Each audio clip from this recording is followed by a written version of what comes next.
네, 안녕하세요. IT 방송 토크 IT 막군 지식PD 고소입니다. 오늘 굿모닝 하이텍과 토크 IT 함께하는 제64회 GIT 웹토크입니다. 자, 오늘은 우리 이제 데이터의 중요성은 누구나 다 알고 있고, 그래서 데이터 레이크가 이제 많은 기업들이 데이터 레이크 하고 있고, 데이터 레이크 하면 하둡 하면 데이터 레이크, 뭐 이런 대명사가 10년 전만 해도 안시 됐는데, 요즘은 많은 기업들이 하둡 이제 데이터가 점점 엄청 많아지고 또 애자일하게 분석해야 되고 하다 보니까 플렉서블하게 이 하둡 갖고 하둡의 제약성을 또 많이 느끼는 기업들이 많이 있습니다. 그래서 요즘 여러분 들어보시는 분이지만 아이스버그라든지 오픈 테이블 포맷 이런 용어들이 나오고 있거든요. 그래서 그런 것들이 우리 기존의 하둡의 어떤 제약상을 이것이 이제 브레이크스루 해주고 기업한테 어떤 가치를 주는지 이런 얘기들을 오늘 클라우데라의 박기종 상무님 게스트로 모십니다. 안녕하세요. 네, 안녕하십니까. 자, 상무님 먼저 네. 뭐 하둡이 네. 하둡이 뭐 예전 다 하둡 했잖아요. 네. 맞습니다. 근데 요즘 와서 하둡이 어떤 것이 지금 바틀렉인 겁니까? 네. 사실은 그런 바틀렉이 왜 생겼어요? 옛날에 10년 전에 그런 말이 없었는데 별로. 네, 그렇죠. 네. 데이터를 이제 활용하기 위해서 모으다 보니까 저희가 IT 변화가 이제 DW 시작해서 데이터 레이크 이렇게 왔고, 데이터 레이크가 가장 큰 장점이 이제 비정형 정형, 네. 모든 데이터 다 모으겠다라는 거고, 이제 그런 것들을 위해서 하둡이 이제 저희가 처음에 이제 구글부터 시작해서 대두됐는데, 그거의 장점이 이제 노드 쭉 추가하다 보면 네. 데이터 처리 확장성도 좋고, 그러니까 스케일 아웃으로. 네, 대용량 데이터 저렴한 서버 가지고 구축하다 보니까 좋았는데, 그러니까 모으기는 좋았던 거네. 이제 한 모으기는. 15년, 20년 아키텍처다 보니까 계속 하드웨어 에코시스템들로 주변에 이제 다양한 솔루션들은 애드된 경향이 있습니다. 근데 기존의 아키텍처 자체는 1.0, 2.0, 3.0 이렇게 쭉 발전해 왔지만, 제일 중요한 이 메타데이터에 대한 점, 메타데이터에 대한 병목 현상으로 인해서 이제 뭐 성능이 좀 디그레이션 된다든지. 자, 메타데이터에 대한 병목 현상을 넣으셨는데, 네. 그거 좀 쉽게 좀 사례를 들어서 하나를 뭐 얘기해 준다면 이해가 좀 빠를 것 같거든요.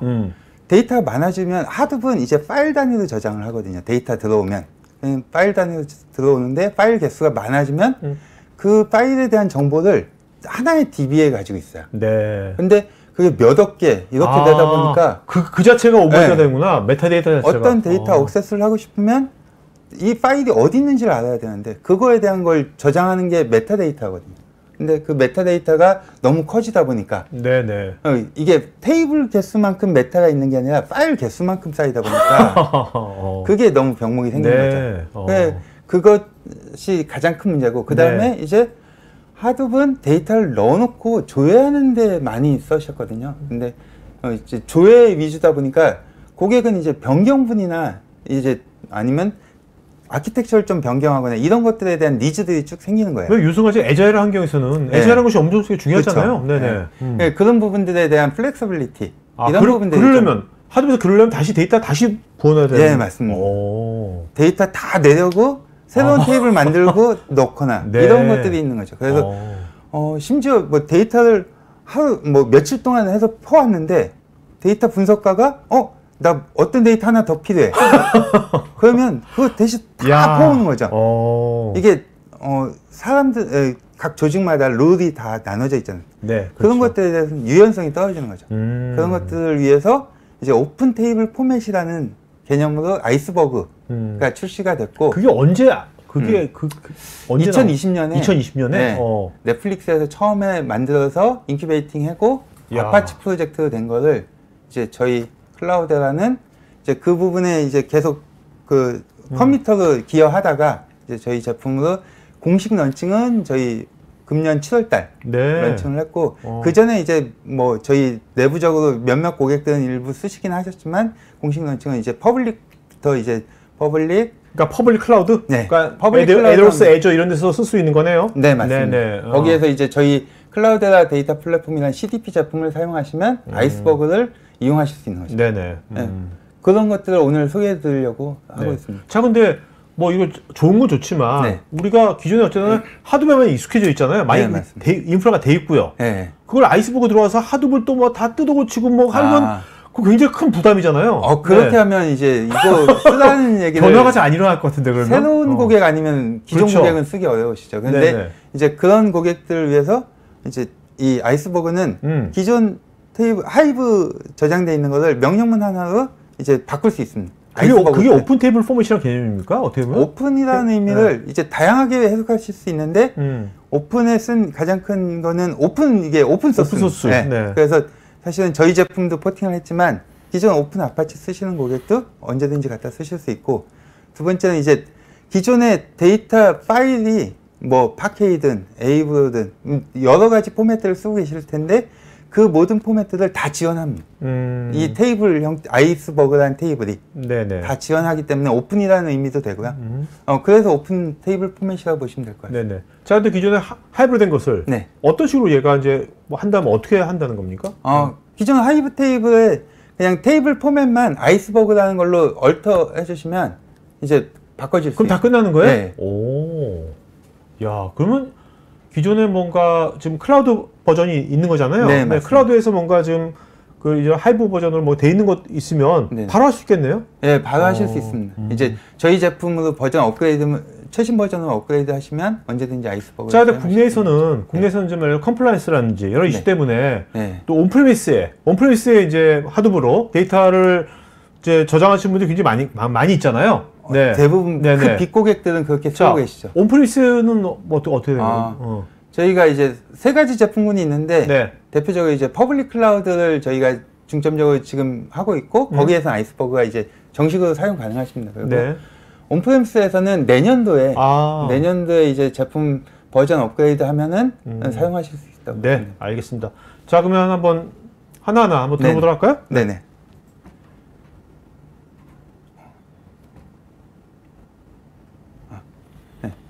일단 처음으로 다시 들어와서 말씀을 드리면 이제 기존 고객들이 데이터를 모아서 정형화된 데이터들을 많이 모아가지고 이제 뭐 빌링이라든지 아니면 리포팅 가공해서 좀 더 가치 있는 데이터를 쓰겠다고 만든 게 이제 데이터 웨어하우스였습니다. 주로 RDBMS로 구성이 됐었고요. 대표적인 제품으로 이제 뭐 오라클 엑사데이터나 그린플럼 뭐 이런 것들이 있었는데 이제 그 제품들이 좋긴 하지만 저거는 데이터 웨어하우스는 딱 그 설계부터 테이블이나 이런 것들이 고정 형태인 거죠. 그렇죠. 그 용도로만, 네. 고부서만. 맞습니다. 특정 목적으로 쓰시다 보니까 이제 좀 더 업무를 확장해서 다양한 데이터를 일단 가지고 오고 분석하시는 분들은 뭐가 필요할지 처음부터 모르니까 A부터 Z까지 데이터를 다 가지고 오고 싶은 거죠. 그래서 만들어진 게 이제 데이터 레이크고 그거에 대한 저장소로 어떤 게 좋을까라고 해서 나온 게 이제 하드비였던 거죠. 하드베 처음에 HDFS 나왔고 맵리디스 나오고 거기에 계속 에코시스템들이 붙어서 이제 데이터 레이크라는 제품을 이제 나오고 저희도 클라우데라 데이터 플랫폼이라는 이름으로 제품을 제공하고 있습니다.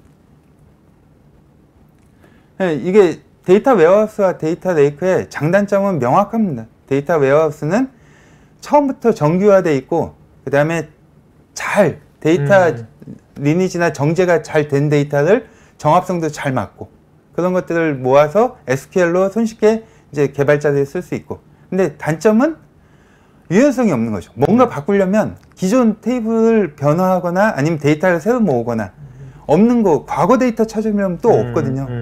쓰려고 하면 없고 변경하기 쉽지 않고 그리고 이제 비용이 중앙 집중화된 데이터베이스 형태다 보니까 확장하기에 쉽지 않습니다. 그리고 또 요즘 또 이제 비정형 데이터가 되게 많아졌잖아요. 네. 그래서 이제 데이터 레이크 나온 거고 데이터 레이크의 장점은 이제 반대로 보면 되는 다양한 데이터 뭐 정형 아까 뭐 어떤 분이 질문도 던져주신 것 같은데 보이스나 아니면 파일 형태 뭐든지 데이터 가지고 올 수 있고 아니면 로그 형태 이런 것들 가지고 오실 수 있고요. 거기에서 이제 가지고 오다 보니까 AI, ML 같은 데에서 필요한 데이터들 언제든지 필요한 데이터 쓰시고 하지만 단점은 이제 데이터의 정규화가 안 돼 있다 보니까 품질이 떨어집니다. 왜냐하면 데이터를 그냥 끌고 모았지 이게 정합성을 정확하게 판단하시기 힘들거든요. 그런 단점들이 있는데 이제 그런 것들을 위해서 뭐 저희 데이터 리니지 관리하거나 이런 것들 이제 점점 더 그런 발전된 관리 툴들이 나오고 있죠. 데이터 리니지라는 게 무슨 뜻입니까? 데이터가 어디서 왔는지 데이터 분석하시는 분은 최종 데이터만 보는데 이게 어디서부터 왔는지를 모르거든요. 시스템들이 다양한데 어떤 시스템에서 이 데이터를 끌고 왔느냐에 따라서 분석가가 원하는 데이터인지 아닌지, 그리고 어디서 거쳐왔고 어떻게 가공된 건지, 이런 것들을 명확하게 보여줘야지 데이터 분석하시는 분이 분석하기 편한 거죠. 네, 그러니까 데이터 히스토리를. 예, 맞습니다. 그래서 또 어떤 컨텍스트도 알 수 있는 거고. 예.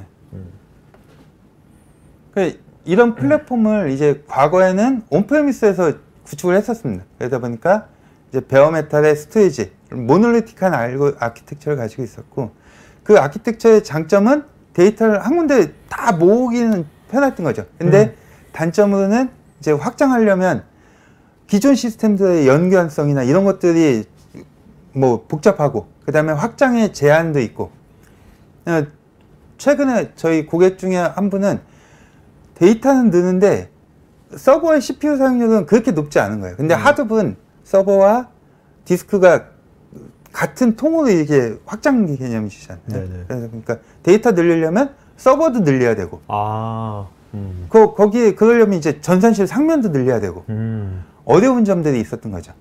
장점도 있었지만 초창기에는 뭐 별다른 어려움이 없었습니다. 근데 그런 단점들이 있었고, 그걸 이제 퍼블릭 클라우드가 나오면서, 이제 퍼블릭 클라우드의 대표적인 건 스토리지와 서버 분리. 그래서 서버가 필요하면 언제든지 프로비저닝 해서 쓰고, 스토리지 필요하면 늘려나가고, 뭐 오브젝트 스토리지는 사용하는 만큼 쓰시고.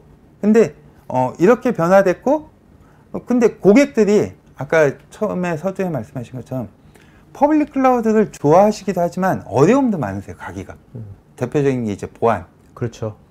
보안적인 측면에서 이제 데이터 외부 반출하려면 뭐 보안 규정을 따져야 된다든지, 아니면 네트워크 비용, 데이터가 몇 헥타 되는데 그거를 퍼블릭으로 보내면 전송 속도도 그렇고 네트워크 나올 때도 다 차지하잖아요. 맞습니다. 네. 사실은 그거 잘 모르시고 처음에는 많이 비용들 많이 내셨죠. 그런 것들. 그 다음에 이게 단일 시스템들은 그렇게 옮기면 되는데, 시스템들 간에 연계되는 부분들, 아까 데이터 리니지, 어디서 발생하는 데이터인지를 잘 알아야 되는데, 그런 것들에 대해서 퍼블릭으로 가면 이제 마이크로 아키텍처를 가겠다라는 개념으로 갔지만, 사실은 그렇게 되다 보니까 통합성이 좀 떨어지는 거죠. 서로 연계하려면 보안도 어렵고, 그 다음에 데이터의 거버넌스, 뭐 보안, 데이터의 어떤 리니지, 이런 것들이 어렵고, 유저 관리, 이런 부분들이 상당히 어려운 점들이 있었거든요.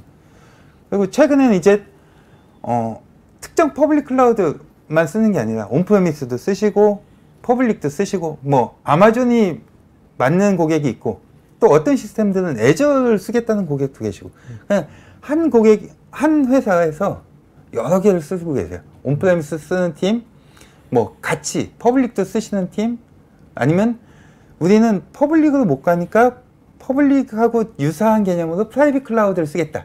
다양한 고객들이 있으신데, 그런 데서 이제 아키텍처가 혼재되는 거죠. 네. 이제 그래서 하둡이 저희가 이제 데이터 레이크로 많이 쓰고 계신데, 뭐 하둡의 제약점, 장점도 많고 특징들이 있습니다. 대표적으로 이제 하둡은 구글에서 이제 시작했다고 다들 알고 계시고, 맵리디스나 하둡 프로젝트로 해서 이제 아파치 최상위 프로젝트로 많이 쓰고 계십니다. 왜 쓰냐 하면 대용량 데이터, 노드 추가만 하면 많이 계속 확장할 수 있다고 다 알고 계시거든요. 실제로 또 그렇게 많이 쓰고 계시고, 그 다음에 파일 포맷, 어떤 파일 포맷, 다양한 파일 포맷들을 제공하고 있습니다. 뭐 고객에 따라서 압축률, 뭐 아니면 포맷 다 조정해서 쓰고 계시고, 그 다음에 노드 추가할수록 이제 스루프도 같이 증가하시는 거죠. 처리량 같이 증가하고.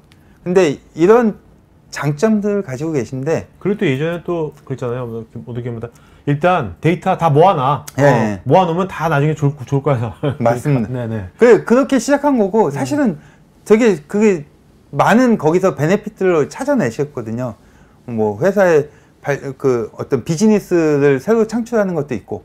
근데 하둡은 그런 장점을 얻기 위해서 특징이 몇 가지 있는데, 첫 번째는 이제 단순한 모델입니다. 그냥 데이터를 넣는 형태지 데이터를 변경하거나 삭제하거나 데이터베이스의 개념은 조금 다른 형태인 거거든요. 두 번째는 이제 그 계층적 그 네임 노드라는 마스터 노드가 있고, 나머지 이제 워커인 거죠. 마스터에서 메타 어디에 저장되어 있는지 파일의 저장소나 테이블의 위치, 아니 테이블의 형태 이런 것들을 마스터가 관리하고 그 다음에 나머지 데이터는 파일들은 워커에 쭉 있는데 워커는 이제 스케일 아웃이 네, 되는 스케일 거고. 아웃이 됩니다. 마스터는 스케일 아웃이 아니에요. 마스터는 스케일 아웃 해도 일단은 그 리파지토리가 하나밖에 없다 보니까 스케일 아웃에 한계가 있는 거죠. 아이씨. 뭐 그걸 이제 하려면 스케일 업을 해야 되네요. 네. 모순적인 부분들이 이제 생기는 거죠. 근데 웬만한 고객들은 그렇게까지는 안 되는데 이제 파일 개수가 많아지고 수억 개 이렇게 되는 고객들한테는 버든이 되기 시작하죠. 그 다음에 이제 파일은 블럭 단위 저장. 그래서 데이터가 들어올 때마다 하나씩 파일이 늘어난다고 보시면 되는데 뭐 128메가 이런 형태의 큰 파일로 하시면 사실은 파일 개수가 많이 늘지는 않습니다. 근데 실제 업무는 그렇게까지 안 되죠. 뭐 데이터 많은 고객들은 빨리 데이터 실시간 처리를 이제 점점 더 원하고 계시거든요. 요즘은. 그렇죠. 그러다 보니까 파일 개수가 파일 사이즈가 작아지고 개수가 많아지는 거예요. 그러니까 메타데이터도 같이 또 늘어나요. 이제 이 반대급부적인 상황이 되는 거죠. 그러다 보니까 이제 기존의 장점들은 많고 고객들이 많이 쓰고 계시는데 이제 한계점에 부딪히기 시작하는 거죠. 그래서 이제 스피드 그런 데이터가 사이즈가 커지고 개수가 많아지면서 성능이 점점 이제 느려지는 경우가 생깁니다. 스케일 아웃에 한계가 이제 어느 정도 생기는 거죠. 그 다음에 보틀렉이 생기고 그 다음에 이제 처음에 모을 때는 뭐 데이터를 어떤 테이블 A라는 포맷으로 데이터를 모았지만 가져가다 보면 이제 데이터 사이즈 양이 달라지니까 고객들이 욕심이 많아지시거든요. 점점. 처음에는 여기서는 데이터 뭐 1분에 한 번씩만 가지고 오면 돼 라고 했던 게 조금 거기에서 이제 분석하다 보니까 가치가 생기는 거죠. 뭐 한 10억 들여서 시스템 구축했더니 100억의 효과가 나왔어. 그러면 이제 매니저분들이나 이제 경영진에서 야 그거 더 뎁스 있는 분석을 좀 해봐. 그러면 이제 뎁스 있는 분석하려면 이제 분석 기법도 발전해야 되지만 데이터 양도 늘려야 되는 그렇죠. 거예요. 네. 데이터 예전에 1분에 100개 가지고 오던 거 1초에 100개 갖고 와. 그러면 사이즈가 거의 60배 느는 거죠. 갑자기 확 느는데 그거를 기존 포맷으로 관리하다 보면 기존 테이블 형태로 관리하면 이제 퍼포먼스가 디그레이션 되고 사이즈는 캐파는 더 스케일 아웃 해야 되고 이런 부분들에서 이제 변경을 하고 싶으면 기존에는 이제 데이터를 다 새로 테이블 디자인하고 거기에다 다 갖다 집어넣고 그럼 다시. 며칠 걸리고 해봤더니 이게 아니네? 그럼 또 다시 또 이런 반복적인 것을 하면서 시행착오를 겪으셔야 돼요. 그런 걸 많이 해보셨겠네요. 운영자분들은. 초창기에 하드업 하신 분들은 그런 게 제일 스트레스였던 거죠.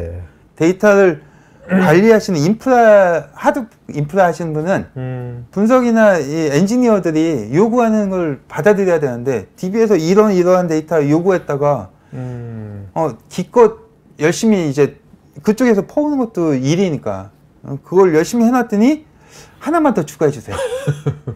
이러면 이제 다시 해야 되고 그 데이터 돌리다가 열심히 배치 돌렸는데 중간에 에러 나면 처음부터 다시 해야 되고 성능이 안 나오니까. 왜냐면 이제 하드업은 실시간도 요즘 많이 하지만 예전에는 배치성이 많았거든요. 몇 시간 돌렸는데 중간에 뽕 나고 이런 것들이 이제 성능에 영향을 받는 거죠. 동시 사용자도 이제 점점 많아지고 그런 것들을 이제 해결하겠다고 나온 게 이제 오픈 테이블 포맷으로 이제 몇 가지 제품들이 있고 저희 클라우데라가 아이스버그를 채택하게 됐습니다.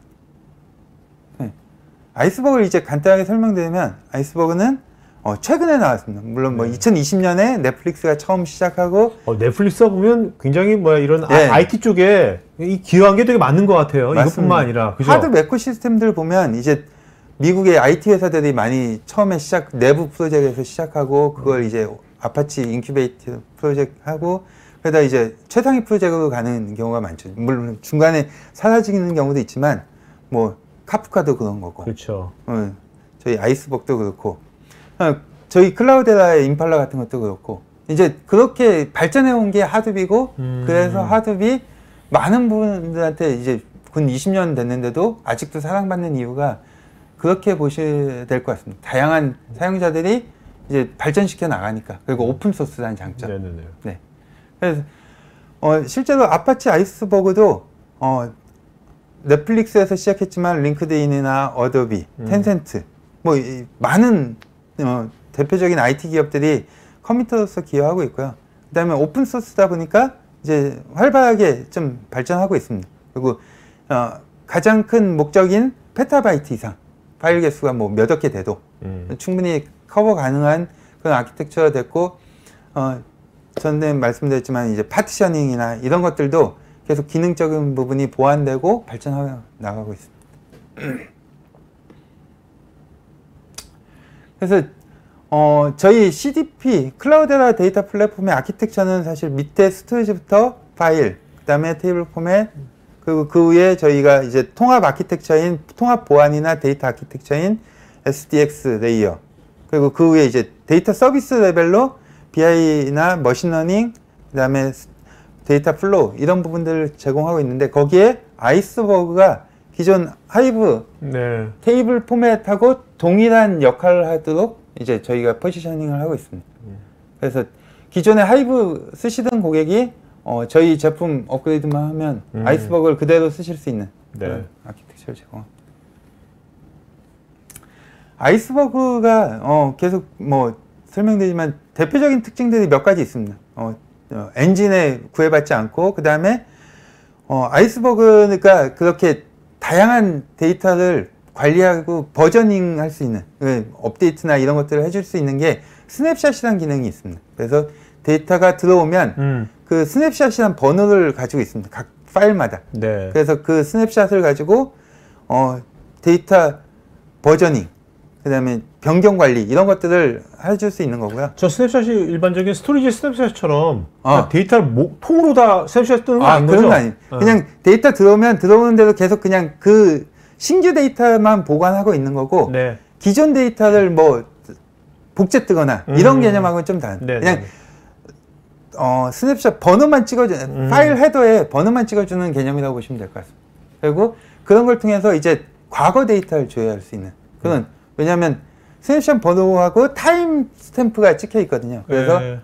과거 데이터를 조회할 수 있는데 이게 가장 중요한 가장 좋은 이유 중 하나가 빅데이터를 가지고 요즘 많이 하시는 게 머신러닝, AI 머신러닝 이런 부분들을 하시는데 머신러닝은 많은 데이터를 읽어서 모델링하고 그걸 디플로이하고 학습해야 되는데 그 머신러닝 엔지니어들이 모델링이 제대로 됐는지 돌려보시거든요. 근데 네네. 돌려보고 나서 이건 좀 모델링 방법을 바꿔야 되겠다라고 생각하면 다시 바꾼 걸 가지고 또 테스트를 해봐야 되는데 데이터가 변경된 걸 가지고 테스트하면 본인이 모델링을 잘못한 건지 그러니까 비교가 안 되겠네. 네. 과거 데이터하고 비교가 안 되니까 타임스탬프 기능이 타임 트래블 기능이 그래서 중요한 거죠. 그래서 뭐 지난주 월요일 거 가지고 데이터를 처음 학습시켰으면 변경된 것도 지난주 월요일 데이터를 가지고 학습시켜서 네네. 데이터를 비교해보고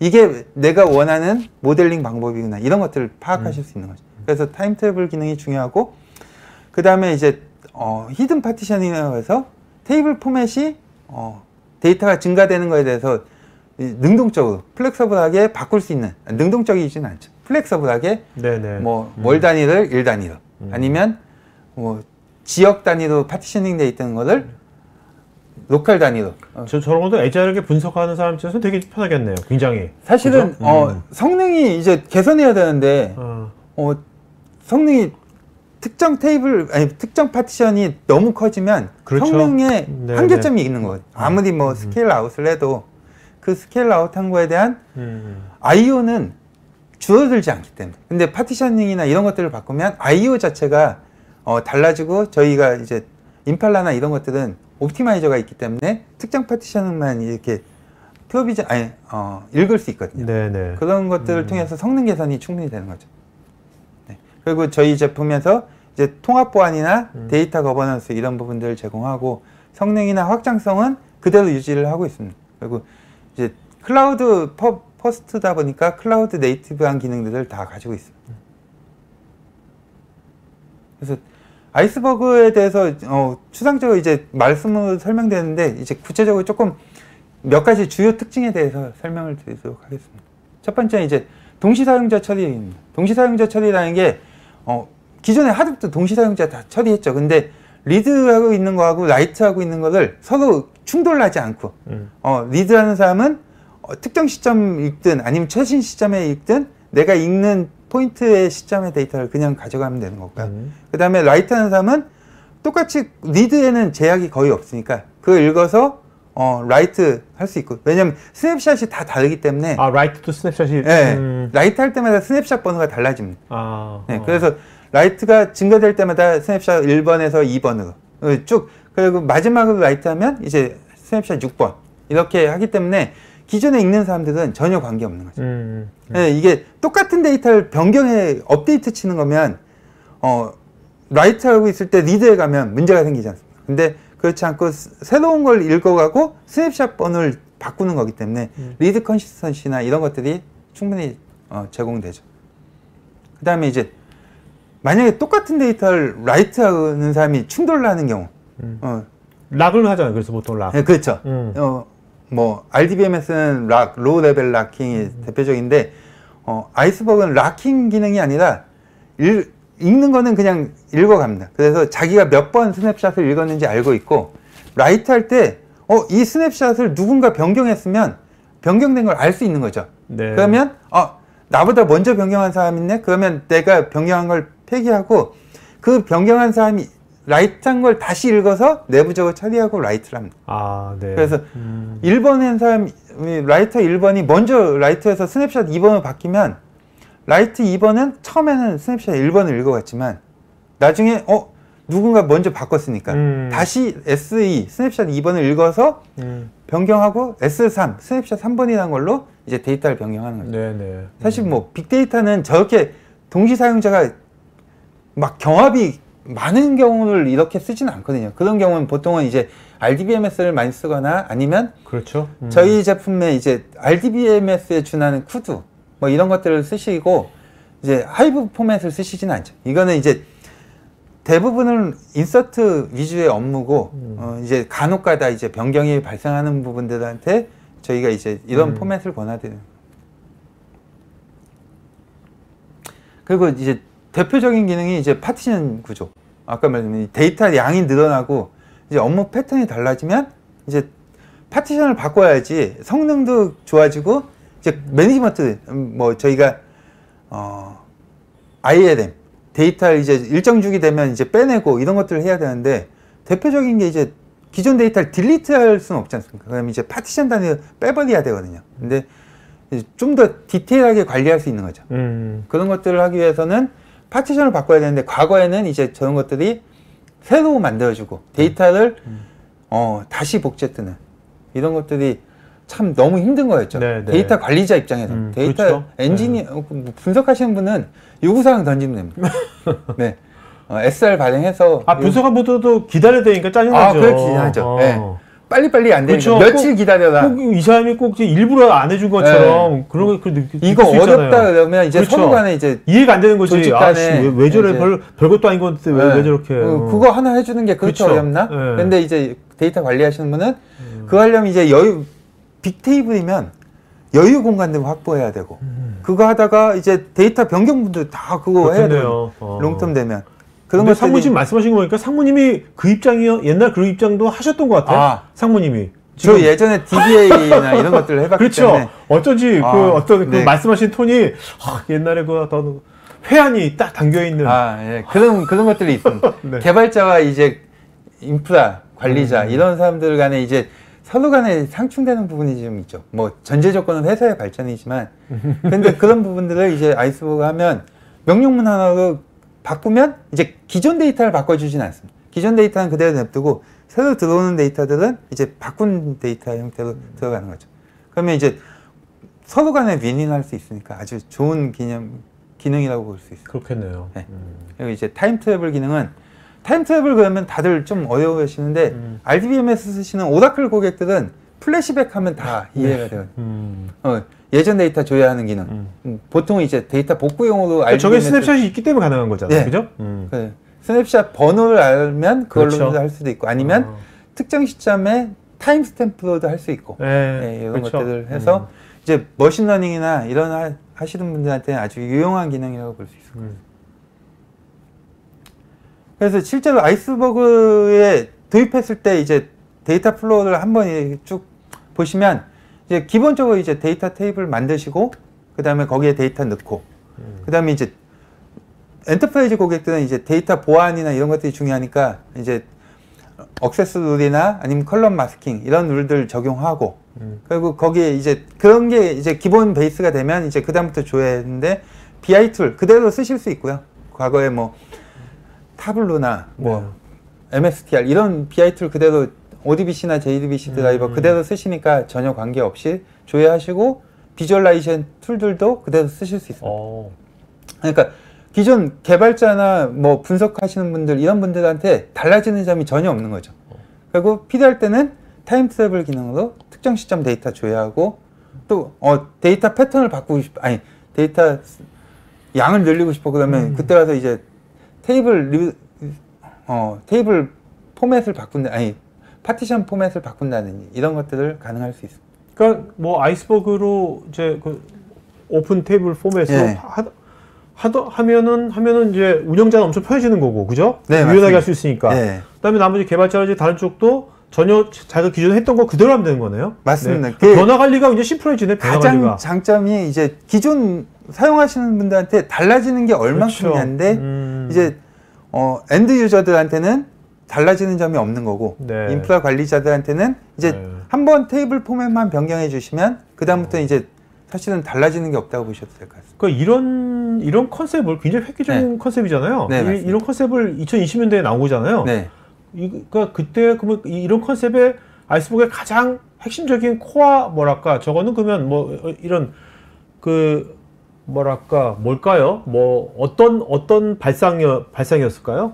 일단은 이제 스냅샷 기능을 스냅샷? 넣은 스냅샷이 모든 것들이 다 스냅샷 때문에 가능한 얘기들이거든요. 뭐 타임 트래블이든 파티션 이볼루션이든 스냅샷을 하기 때문에 그 시점 이후에 가능한 거고 그 다음에 메타데이터 관리의 기능이 이제 리파지토리에서 이제 파일 단위로 내려왔다는 거.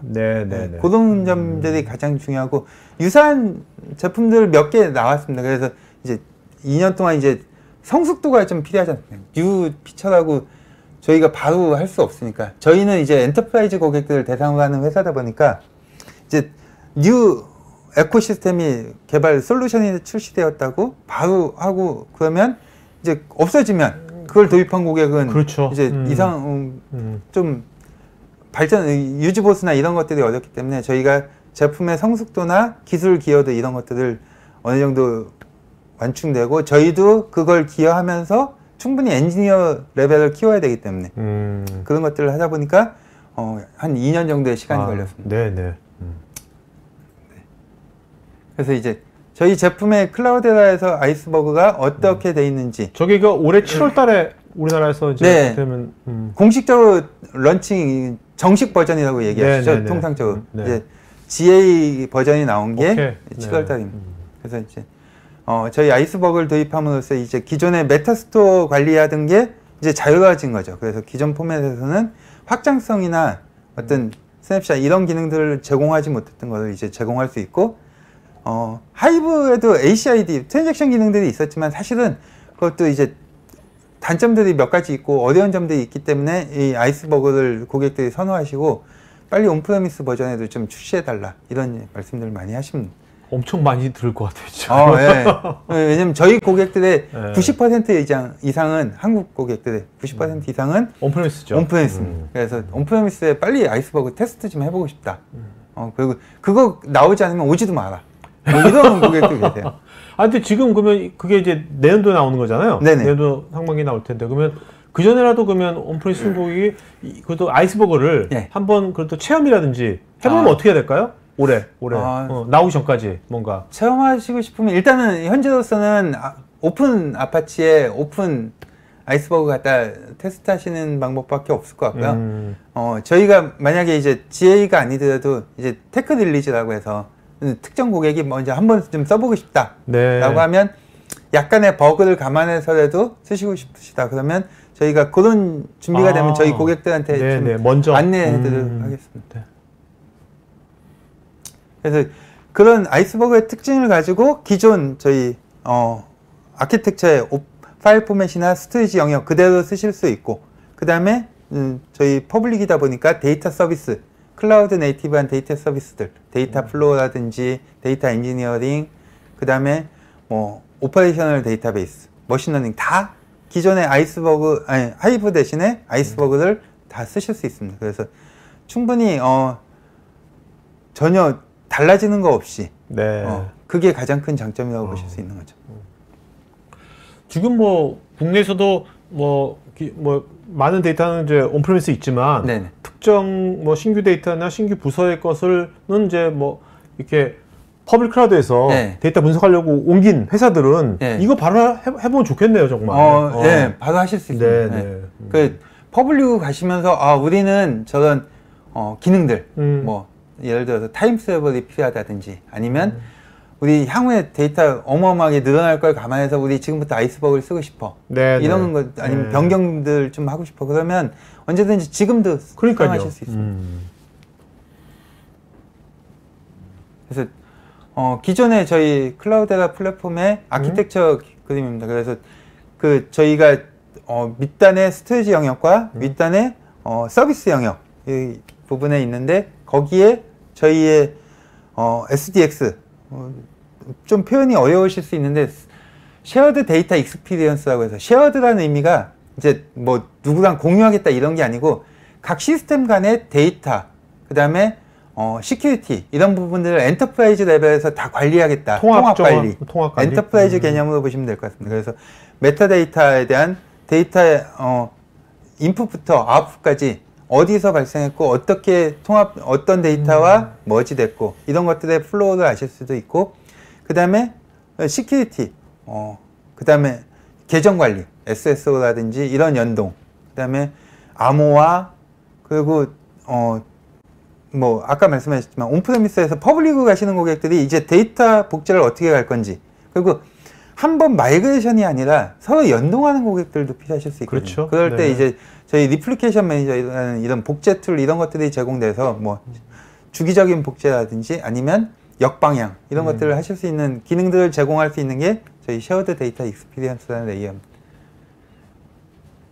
그래서 쉐어드 데이터 익스피리언스가 저희 제품의 가장 큰 그 타 솔루션이나 이런 CSP에서 제공하는 솔루션들과의 그 차별점 중에 하나가 이제 저희 두 가지라고 보실 수 있는데, 하나는 엔터프라이즈에 맞는 저희의 서비스 레벨, 뭐 통상적으로 얘기하면 특정 솔루션, 그러니까 뭐 오픈 소스를 쓰시지 않고 저희 제품을 상용을 쓰시는 가장 큰 이유가 기술 지원이나 아니면 보안, 이런 것들이 안정성 이런 것들인데, 그런 것들과 또 하나는 이제 특정 솔루션들도 그런 벤더들은 다 서비스를 다 제공하고 있지만, 그 벤더들과 저희의 차별점은 저희는 엣지부터 AI라는 개념을 말씀드리고 있거든요. 그래서 데이터 수집, 뭐 분석, 데이터 저장, 머신러닝 이 부분들이 다 서비스들로 있지만, 저장소와 이 서비스 중간에 이 SDX라는 레벨 레이어에서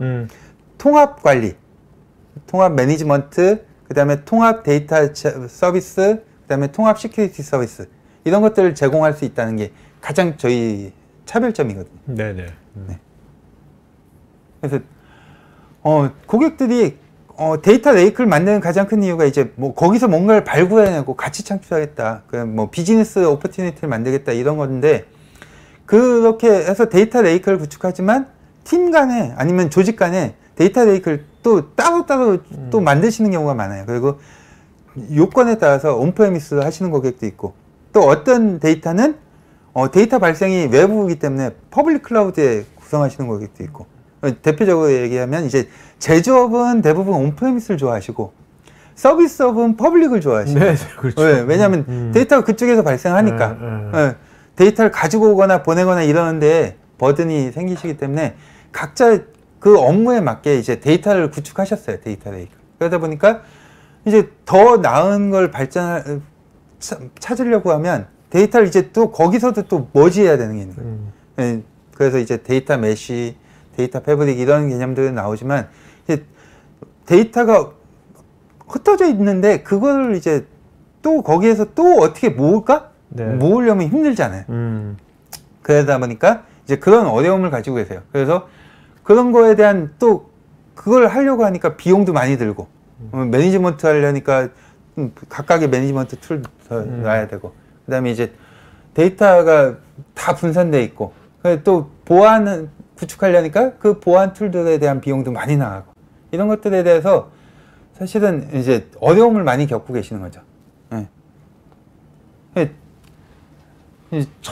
처음에 이제 저희가 이제 그 1단계로 이제 온프레미스에서 클라우드 이제 고객들이 전이를 하셨지 않습니까? 이제 모놀리틱 아키텍처에서 네네. 이제 서버와 스토리지를 분리하는 아키텍처를 가져가자. 그리고 온프레미스 이제 서버 늘리려면 뭐 비용 기획하고 그거 승인 받고 또 장비 발주하고 이건 오래 걸리니까 클라우드로 가자. 그게 가장 큰 장점이었는데 그게 이제 애절리티. 그렇죠. 빨리빨리 돈만 내면 이제 바로바로 쓰실 수 있으니까.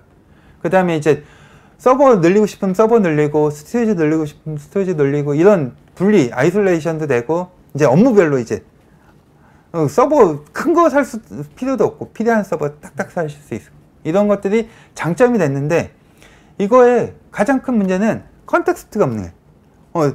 각각의 시스템들이 분리해서 나가다 보니까 기존에는 온프레미스에서 통합 관리하다 보니까 데이터의 어떤 메타데이터 관리 따로 있었고 보통 이제 MDM 솔루션들 이런 것들도 있고 통합 보안 솔루션들도 있었는데 클라우드 가면 각 시스템별로 빠져나가니까 그게 어려웠던 거죠. 그게 어렵다 보니까 이제 클라우드 가면 단일 업무나 단순 워크로드한테는 아주 좋은 솔루션인데 이제 복잡한 업무 이런 것들한테는 참 어려운 점들이 있어요. 그리고 이제 컴플라이언스 이슈 퍼블릭 가려고 하면 항상 보안팀에서 승인 잘 안 해주시잖아요. 보안팀 컴플라이언스 승인 받았냐 이런 것들이 가장 하드였는데 이제 거기에 이제 제일 중요한 것들이 이제 아이덴티티 유저 관리나 IAM 그 다음에 SSO 그 다음에 스키마 어디서 어떻게 됐는지 단일 시스템별로 나가다 보니까 이 연계성이 떨어지는 거죠. 그리고 이제 보안 정책을 어떻게 가져갈 거냐. 각 시스템별로 보안 정책을 따로 가져가면 이제 통합 보안이 안 되는 거예요. 그리고 매니지먼트 따로따로 해야 돼요. 네네. 그 다음에 오디팅 하려고 보면 야, 너는 오디팅 잘 돼 있어. 우리는 잘 돼 있어. 근데 옆에 시스템들은 다 분리되어 있다 보니까 그런 것들이 어려운 그렇죠. 점들이 있습니다. 요즘 통합 보안이 안 되면 요즘 같은 경우는 네. API를 또 왔다리 갔다리 하고 서로 마이크로 서비스 하는데 처음에는 문제 많죠. 이제 데이터를 엔지니어들은 이제 그런 부분보다 이제 데이터 발굴이 더 중요하다고 생각하시거든요. 네. 그렇게 하다 했는데 이제 그게 업무가 커지면 당연히 이제 보안 심사나 아니면 이런 엔터프라이즈 개념이 도입돼야 되는데 그때 가서 이제 난관에 부딪히시는 거예요. 우리는 다 구축해놨는데 보안이 안 되네? 보안 툴을 어떻게 해? 그러면 이제 이거 A로 뭔가 보안 조금 맞추고 B 조금 맞추고 그러다 보면 좀 빵꾸나고 네. 그래서 보안 사고가 날 수밖에 없는 거죠. 그래서 이제 저희는 통합 보안이나 이런 것들을 되게 중요하다고 엔터프라이즈 고객들한테는 말씀을 드리고 있습니다. 컴플라이언스한테도 컴플라이언스의 가장 큰 이슈인 거죠. 그래서 저희 제품은 저 부분에 이제 중간 레이어가 있는 거죠. 컨텍스트 레이어가 SDX라는 이름으로 그 부분을 이제 서버와 스토리지, 시스템과 시스템 간에 주고받을 때 저 레이어에서 거쳐가는. 그렇다고 뭐 억세스 하는데 저걸 거쳐서 억세스 한다 이런 건 아니고요. 서비스는 서비스대로 가지만 평상시에 모니터링 하거나 디스커버리 같은 걸 통해서 데이터 리니지를 하고 이런 것들 그 다음에 SSO 처음에 접속할 때 저희 SSO 인증과 연동되는 걸 통해서 뭐 해준다든지 네. 해준다든지 그러니까 데이터 히스토리를 네. 계속 갖고 있는 거네요. 맞습니다. 그래서 충분히 그런 것들을 이제 퍼블릭에서도 하고 이제 온프레미스도 똑같이 같은 레이어를 가지고 있기 때문에 퍼블릭에서 매니지먼트 하시던 거 아니 온프레미스가 대부분이니까 온프레미스 매니지먼트 하시던 거를 그대로 퍼블릭에서 매니지먼트 툴 쓰는 것처럼 똑같이 쓰실 수 있다는 겁니다. 그래서 그걸 써서 이제 좋은 점이 뭐냐? 제일 중요한 건 이제 메타데이터와 시큐리티입니다. 메타데이터 어떻게 데이터가 어떻게 가져가는지 알아야지.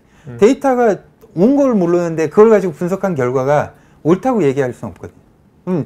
신뢰성 있는 데이터가 왔다는 것을 데이터 분석하시는 분이 알 수 있는 게 좋고, 그 다음에 태깅을 통해서 내가 필요한 데이터가 어디 있는지 바로바로 빨리 찾을 수 있는 그런 기능들을 제공하고, 이제 시큐리티는 당연히 모든 고객사가 제일 중요하게 생각하는 그런 개념들이 암호화 할 수 있고, 매니지먼트 충분히 다 제공한다는 기능. 오케이.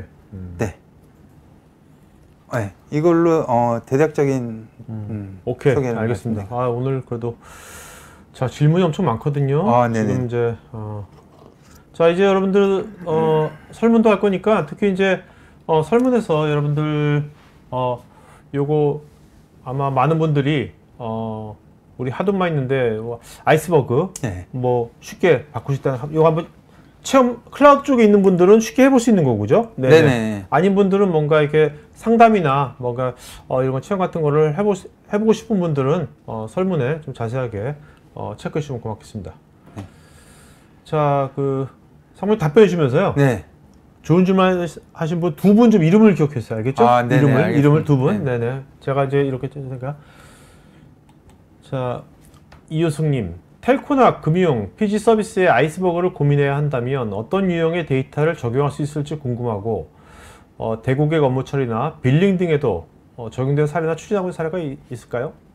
일단은 아이스버그가 저희가 얘기했지만 기존의 하드분 변경분이 거의 없던 데이터인데, 아이스버그는 데이터 변경을 가능하게 해주는 그 포맷이라고 말씀드렸는데, 네. 데이터 변경이 많지는 않지만 그래도 좀 간헐적으로 발생하는 그런 업무가 가장 좋을 것 같고요. 그 다음에 이제 작은 파일들이 많이 생기는 업무, 그런 것들이 이제 아이스버그에 제일 적합한 네. 업무일 것 같습니다. 그리고 대고객 업무나 BSS, 빌링 쪽에 사례나 이런 것들은 저희가 이제 내부적으로 연락 주시면 그런 고객들에 대한 정보는 이제 쉽게 MDA나 이런 것들이 있기 때문에 충분히 영업 대표님이나 이런 분 아니면 이메일로 문의 주시면 저희가 답변을 드리도록 하겠습니다. 자, 상무님, 오늘 이렇게 얘기를 나눠보면 네. 기존에는 하도 뭐 온프레미스 클라우드건 간에 온프레미스 내에 나온다고 하니까, 네네. 이제 하드분 이제 앞으로 그러면 무조건 다 이런 아이스버그 형태의 그 오픈테이블 포맷으로 다 바뀌는 겁니까? 아니면은 어떤 부분이 계속 하드분 계속 있을 것 같습니까? 제가 보기에 기본 그 하드 설치가 아이스버그 기본 포맷이 되지는 않거든요. 네네. 기본 설치하면 하드 그대로 가는 거고, 아이스버그는 원하면 가는 거거든요. 근데 그래요. 뭐 네. 대부분 고객들이 안 갈 이유는 없습니다. 그래서 제가 보기에는 거의 디폴트처럼 가시지 않을까. 네, 앞으로는 내년도 되면 오픈리스 버전 나오면 아이스버그가 한 2, 3년 뒤에는 하둡처럼 하나의 대명사 될 수 있겠네요. 이제 아이스버그란 이름이. 근데 이제 빙산이잖아요, 빙산. 맞습니다. 위에 보이는 부분은, 고객한테 보이는 부분은 되게 작은데 밑에는 많은 부분이 사실은 개선된 거거든요. 기존에 어려웠던 점들이. 김현진님, 기존 온프리미스 DB 구조에서 데이터 레이크 구성을 위한 사전 체크리스트 같은 게 있을까요? 온프레미스 DB라는 게 RDBMS인지 아마도 RDBMS를 말씀하시는 것 같아요. RDBMS는 정형화되고 이제 구체적으로 이제 테이블 디자인을 되게 타이트하게 뭐 칼럼 사이즈나 이런 것까지 주시는데, 데이터 레이크는 그런 거에 고민하지 않고 일단 모으는 거거든요. 일단 우리가 원하는 게 어떤 건지를 보시고 거기에 필요한 게 뭔지 그냥 큰 고민하지 마시고 일단 모으는 게 제가 보기엔 제일 중요한 것 같습니다. 그리고 거기에서 이제 분석하시는 분하고 협의하시면서 가치를 만들어 나가셔야죠. 윤성호님, 컨텍스트와 메타데이터의 관계는 사전에 정의된 것인지 어떤 게 정의돼야 하는지 궁금하고, 또 컨텍스트와 메타데이터의 매핑을 통해서 데이터의 축적, 감사, 인증의 기능을 동시에 할 수 있는 것인지요. 컨텍스트와 메타데이터라는 거는, 컨텍스트는 그 특정, 메타데이터는 데이터에 대한 그 특성, 어티리뷰트 이런 것들에 대한 얘기인 거고, 컨텍스트는 데이터뿐만 아니라 데이터의 시큐리티라든지 전체적인 전반적인 어떤 그런 점들을 설명드리는 거라고 보셔야 될 것 같고요. 데이터 매핑을 통해서 추적이신 것 같은데 추적 감사 인증을 할 수 있냐? 가능합니다. 저희가 뭐 사실 내부적으로 보면 아틀라스나 레인저 뭐 이런 것들을 통해서 그런 솔루션 서비스를 제공하는 거기 때문에 동시에 가능하다고 보실 수 있습니다. 네, 박재범님, AWS에서 CDP를 이용할 경우에 기업에 이용하면서 이 클라우드 비용을 좀 효과적으로 좀 이렇게 절감할 수 있는 방법이 있을까요? 온프레미스와 클라우드의 저희 제품의 큰 차이점은 온프레미스는 그냥 예전에 모놀리틱하고 거의 같은 개념이었던 거죠. 그냥 프로세스 띄워놓고 하는 거였고 클라우드에서는 스토리지와 컴퓨팅 노드가 분리된 개념이기 때문에 데이터 서비스라는 개념을 가고 있습니다. 그래서 비용적인 측면에서 가장 장점은 이제 서비스다 보니까 필요한 시점에 오토 스케일링이 가능한 점이 가장 큰 장점이라고 보실 수 있는 거죠. 실시간으로 오토 스케일링이 가능하다는 점으로 좀 비용을 절감하실 수 있을 것 같습니다. 네. 이영주님, 여러 부서의 데이터가 통합되는 가운데 동일 필드에 대한 의미가 다르거나 속성이 다른 경우가 많습니다. 그래서 별도의 시스템을 유지하게 되고 데이터가 사일로가 되어버리는데 이 같은 문제를 SDX에서 어떻게 해결할 수 있을까요? 저게 이제 데이터 아키텍처가 제일 고민하는 부분들이 그렇죠. 하는 거죠. 네. 컬럼 이름만 가지고 판단하실 수 없고 그래서 데이터 리니지가 중요하다는 말씀입니다. 데이터 리니지를 하시면 이제 태깅이나 이런 기능들을 할 수 있고 어디서 왔는지를 알 수 있기 때문에 저런 부분에 대한 고민을 해결해 주지는 못하지만 고민에 도움을 드리는 거죠. 데이터 아키텍처가 이 데이터가 컬럼명만 가지고 하는 게 아니라 태깅도 있고 어디서 왔는지를 알기 때문에 명확하게 내가 이 데이터를 쓸 건지 저 데이터를 쓸 건지 그런 부분들을 태깅을 뭐 세분화한다든지 이렇게 해서 데이터 사이언티스트와 인프라 관리자 이 서로 간의 조율이 가능한 거예요. 알겠습니다. 윤성호님, CDP 솔루션을 사용하게 되면 기존 BI팀과 AI팀의 룰도 변화가 필요할 것 같은데 데이터 레이크를 이상적으로 운영하고 BI, AI 데이터에 대한 인사이트를 효과적으로 얻기 위한 인원 최소 몇 명이 필요할까요? 또 롤은 어떻게 될까요? 너무 어려운 질문이지만 인원이 몇 명이 필요하다. 이거 되게 리스크가 큰 질문이셔서 롤 역할. BI팀하고 AI팀도 사실은 롤이 많이 차이가 나는 것 같습니다. BI팀은 사실 리포팅이나 보다 현업 쪽에 좀 뎁스가 밀접한 관계고 표현하는 거죠. 표현. 분석보다는. 네네.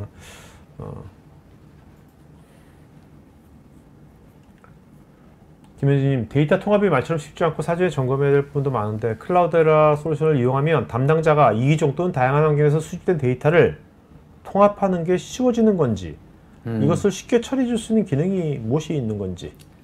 네, 가능하다고 보시면 될 것 같습니다. 왜냐하면 저희 제품은 하나의 프로덕트 안에 이제 에코시스템들 통합한 엔터프라이즈 환경이다 보니까 데이터 수집 방법이 다양해질 수도 있는데 그런 것들도 저희 제품 안에서 해결할 수 있고 데이터 분석도 뭐 스파크, 임팔라, 뭐 하이브 여러 가지 쓰시고 싶은데 그것도 저희 제품 안에서 쓰실 수 있고 머신러닝도 저희 제품 안에 다양한 환경에서 데이터 수집 방법이나 또 저장소도 HBase, 하이브, 뭐 쿠드 뭐 다양한 저장소를 다 제공하기 때문에 손쉽게 사용하기 가능한 거죠. 인프라나 측면에서 좋고 그 다음에 기술 지원이 저희가 기술 지원이 잘 될 수 있는 회사다 보니까 뭐 이렇게 얘기하면 좀 너무 자화자찬할 수 있지만 기술 지원 인력이 있으니까 어떤 제품이든지 뭐 트러블 슈팅부터 아니면 아키텍처 설계하는 데도 도움을 받으실 수 있고요. 알겠습니다. 좋다고 생각합니다. 김태식님, 아파치 아이스버그란 아파치 서버에서만 사용 가능한 아키텍처인지요? 아파치 아이스버그라는 이름이 붙은 거는 아파치 프로젝트에서 관리하기 때문에 아파치 아이스버그인 거고요. 아파치 서버라는 의미는 조금 제가 좀 어려운데 오픈소스에서도 가능하게 사용하실 수 있습니다. 아파치 하드 환경에서. 이세호님, 클라우드라 사용 버전 말고 오픈소스 버전으로도 사용이 가능한지요? 네, 아이스버그는 오픈 하드에서 사용 가능하십니다. 네. 박일기님은 국내에서 클라우드라의 마켓쉐어가 어느 정도 되는지. 포지셔닝이. 마켓쉐어보다 포지셔닝. 포지셔닝은 일단은 엔터프라이즈 환경에서 저희 클라우드라가 과거에 호트넉스와 클라우드라가 통합되면서 사실상 엔터프라이즈 하드업을 제공할 수 있는 유일한 회사라고 보시면 될 것 같거든요. 네네. 그러니까 마켓 쉐어 포지셔닝에서는 온프레미스에서는 오픈 아파치를 관리하실 수 있지 않으면 저희 제품을 선택하시는 게 맞겠죠. 네.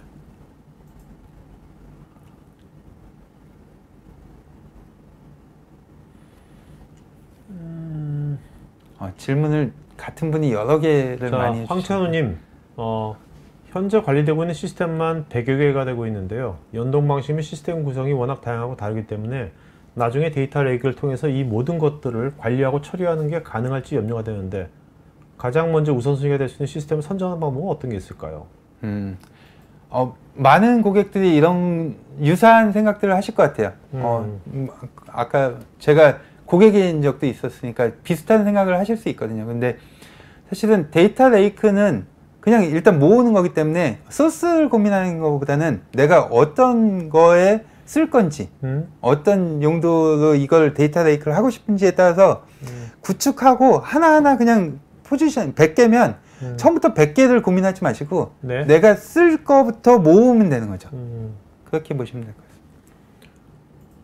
김민경님, 클라우드라 데이터 엔지니어링을 이용해서 데이터 엔지니어링 작업을 뭐 어떻게 도와주는 건지 클라우드라 데이터 엔지니어링. 예. 저희 데이터 엔지니어링 하면 보통 스팍, 그 다음에 뭐 우지나 에어플로우 이런 것들을 말씀하시는 것 같은데 저희가 퍼블릭 환경에서는 다양한 그 개발 툴, 뭐 노트북, 주피터 이런 것들을 제공하고 있고요.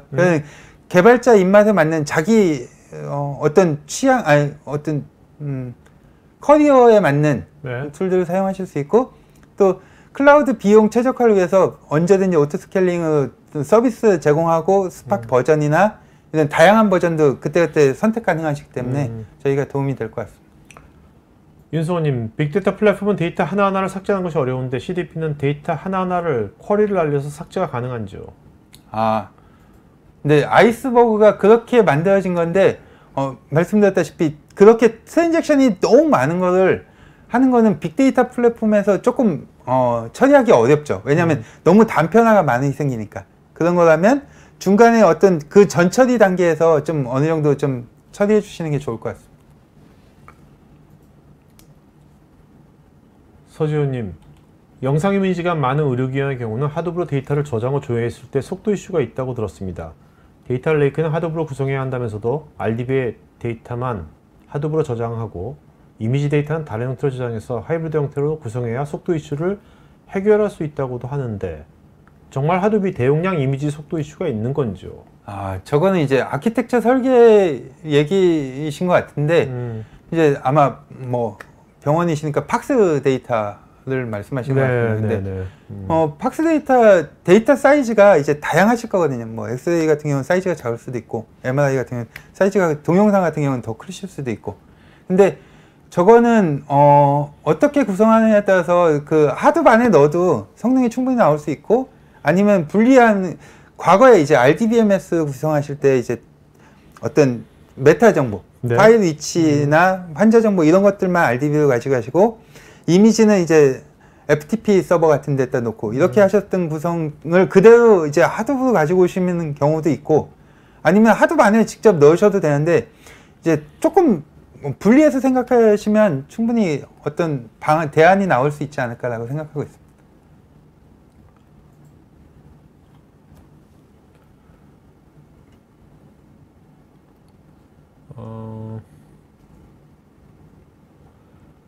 이종철님, 대용량 데이터 처리할 때 속도도 중요하지만 무결성도 중요하다고 생각되는데 클라우드에서는 데이터의 무결성에 대해서는 어떤 그 기능 어떻게 보완을 하시는지? 아까 제 발표 자료에 DW와 데이터 레이크의 차이점 중에 데이터 웨어하우스는 데이터 무결성이나 이제 데이터 정합성 이런 것들이 상당히 중요하고 그래서 RDBMS는 그게 제일 원칙 중에 하나인 거죠. 근데 데이터 레이크 하드 베이스는 일단은 100%를 목표로 하면 좋겠지만 그런 거보다는 데이터 트랜잭션이 숏 트랜잭션이면 하드보다는 H베이스 아니면 쿠드 같은 걸로 쓰시면 데이터 정합성을 충분히 개런티 하실 수 있을 것 같아요. 네. 최영주님, 요즘 이제 클라우드 상에서는 이제 클라우드 매니저드 포탈을 네네. 많이 쓰고 있는데 여기서 이런 CMP 포탈에서 클라우드라 플랫폼을 모니터링 및 관제, 데이터 처리가 가능한지요? 저희 제품 자체에 클라우드라 매니저라고 해서 모니터링 툴도 있고 다 가능합니다. 근데 저렇게 고객사에서 특정 포탈을 쓰시거나 아니면 매니지먼트 툴을 가지고 쓰시는 경우에는 저희 클라우드라 매니저가 API를 제공하고 있습니다. 그래서 네네. 그 API 호출하시면 모니터링 하는 데 지장 없으십니다. 김영익님, 델타 레이크에서는 타임 트래블, 스키마 이볼루션 등의 기능을 제공하고 있는데 클라우드라의 아이스버그에서는 어떠한 독특한 기능들이 있는 건지요?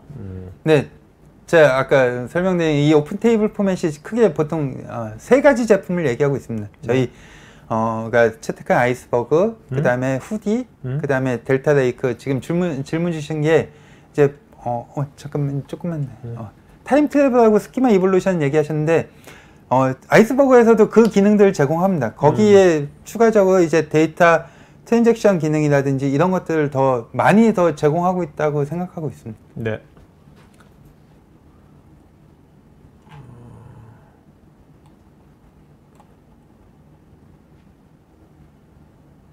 전영진님, 아파치 아이스버그를 스노우플레이크와 연동할 수도 있는 것으로 알고 있는데 클라우드라와 연동할 때 상대적 장점은 무엇인지요?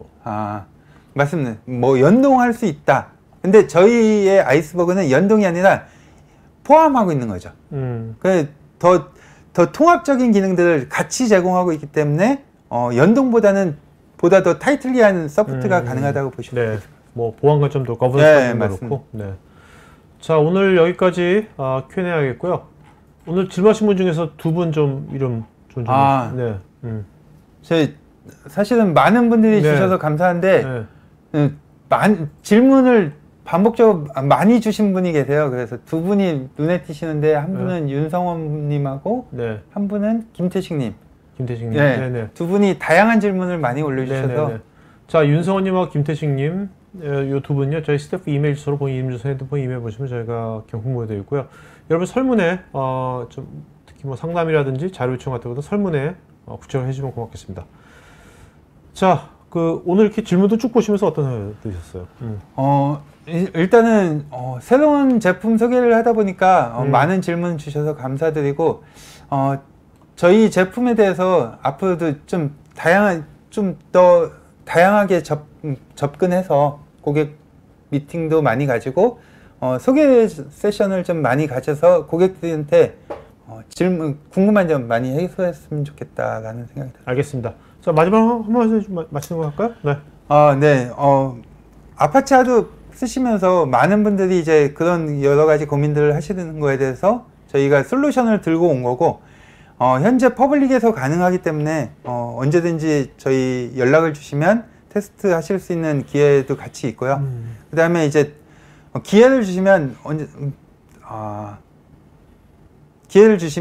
언제든지 좋은 과정을 거쳐서 선택하실 수 있도록 도와드리도록 하겠습니다. 알겠습니다. 자, 오늘 방송에서 마치겠습니다. 네, 오늘 고맙습니다. 네, 감사합니다. 네. IT 관련 정보를 더 얻고 싶으시다면 굿모닝 아이텍을 검색하세요.